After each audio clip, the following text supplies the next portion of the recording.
You're watching Up with KREM. Local businesses are really feeling the pinch of the pandemic. Several are struggling to stay afloat this holiday season amid shutdowns. Now to talk about help for our local shops, we want to bring in Spokane Mayor Nadine Woodward. Hi Nadine, thanks so much for being with us here on Up with KREM. Good morning, happy to be with you. Mayor Woodward, I want to jump right in. Many Spokane small businesses are struggling right now. What are some of the ways the city is helping keep the doors open for small businesses? Yeah, we're really trying to emphasize that it is safe to be out and patronizing our businesses. Our businesses care for their employees and their customers more than anybody. So those that are open, we're trying to create events to bring people downtown. That's where the majority of our businesses are located, but then also trying to emphasize patronage of businesses in our business districts throughout the city as well. Last night, we kicked off the Winter Farmers Market with about 20 vendors and food trucks in Riverfront Park under the lights of the pavilion. It was absolutely awesome. We had 600 people turn out last night. So that's something that we're going to be doing throughout the month of January, every Wednesday from 3 to 7. And by the way, farmers markets have been deemed essential throughout COVID. So we have this event socially distanced. We have markers in place. And we've created a very COVID-compliant, safe and healthy place for people to turn out. And when you go to the park, this year we have expanded holiday lights. We have 40 trees that have been sponsored throughout the community and decorated. The Orange Pavilion Bridge is lit up like a candy cane lane. So we're just trying to encourage people to come downtown where we do have outdoor and socially distanced, safe holiday activities for them and events. And while they're downtown, they can order takeout or curbside pickup from restaurants, do some holiday shopping, and support our businesses at a time when they need us most.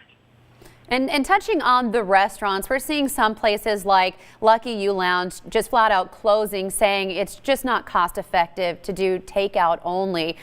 Do you think this is going to become a trend, and what can the city do to combat that? Well, there's nothing we can do to open up inside dining considering the latest restrictions. And even at what they were operating with before at 50%, there were a lot of restaurants that weren't open because their profit margin it doesn't make sense. It doesn't pencil out that they can do that. So this is a big blow for them. I think some of them have had to kind of reinvent themselves and kind of reinvent their business model. To try to make curbside pickup or delivery and takeout work for them. But it doesn't work for every business. And those are the ones that are struggling the most and that may not be open on the other side of this. And that's very, very discouraging. Woodward, you know, this is our community. It's yours, it's mine, and this hurts, you know. It really does hurt to see our neighbors struggling right now. What are some tangible ways we can do to support? We've heard ordering takeout, shopping. Are those the two main ways we can help right now, or are there other ways that haven't been talked about that we can keep our neighbors open? Well, I think the other thing that is really important during this time is the messaging and communication. And highlighting businesses that are doing things the right way, that are healthy to patronize. I think consumer confidence is a big part of this. People need to feel comfortable to go into retail or to order takeout and curbside. And I think that's a message that if you're out and about and you had a good experience, share that with somebody you know. I think that's really important. I think the other thing that my office is very involved in right now is getting these businesses and those who have lost their jobs because of this second round of restrictions as much financial help as we can. So as mayors, we have all signed off in Spokane County, all the mayors in the county signed off on a letter to our congressional delegation to encourage them to pass another stimulus bill to offer help, financial help, to individuals who are unemployed and to businesses.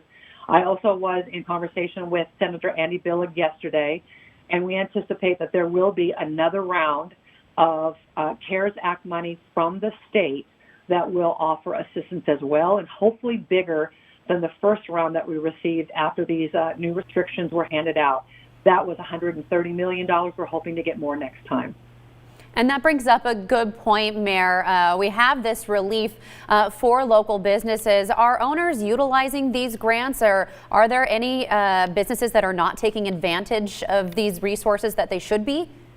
Well, there's no money left over. We have exhausted and deployed all the funds that we have. In fact, during the last several months, Spokane County has deployed $100 million in CARES Act money through this community, whether that's a direct assistance to businesses, rental assistance to individuals who are struggling, child care assistance, educational support. $100 million has already been dispersed. And here we are with new restrictions. We are going to need more. All right, Mayor Woodward, thank you so much for joining us this morning on Up with KREM. Thank you so much. All right, we'll be right back.